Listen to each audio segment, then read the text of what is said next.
danger মাহল হৈ আছে কাৰণ আপোনালোকে গমেই পাইছে পলিউশ্যনৰ কাৰণে প্ৰটেষ্ট চলি আছে আৰু তাৰ কাৰণে বহুতক জেলত নি আছে কিন্তু আপোনালোকে অৰিজিনেল যিটো ট্ৰুথ সেইটো বস্তু গম পায় নে নাপায় যদি গম নাপায় ভিডিঅ'টো শেষলৈকে চাব আপোনালোকে তলত চলি থকা ভিডিঅ'কেইটা শুনিব গৈছে তাতে কোনো ধৰণৰ প্ৰটেষ্টৰ কথা বা পলিউশ্যনৰ কথা উল্লেখ আহিব নাই তাতে এটা কথা কৈ আছে যে হিডমা আমাৰ ৰে আৰু আপোনালোকে যদি গম নাপায় হিডমা কোন হিডমা হৈছে চেণ্ট্ৰেল ইণ্ডিয়াত এজন এনেকুৱা নক্সালবাদী যাৰ পৰা 29টাতকৈ কেছৰ এলিগেশ্যন লাগি আছে প্লাছ তেওঁৰ কাৰণে বহুত নৰ্মেল মানুহ প্লাছ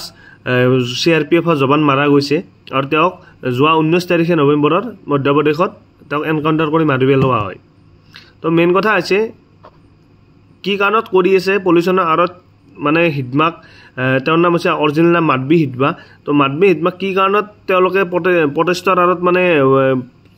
এইটো এটা এজ এ সাৰ্কাজম হিচাপত ইউজ কৰি আছে নে কি হিচাপত ইউজ কৰিছে গম পোৱা নাই তো জেলত নিয়াৰ মেইন কাৰণটো হৈছে সেইটো তেওঁলোকে এণ্টি ছ'চিয়েল মানে দেশত দুহে কাম কৰি আছে যিজন মানুহৰ কাৰণে ইমান মানুহৰ মৃত্যু হৈছে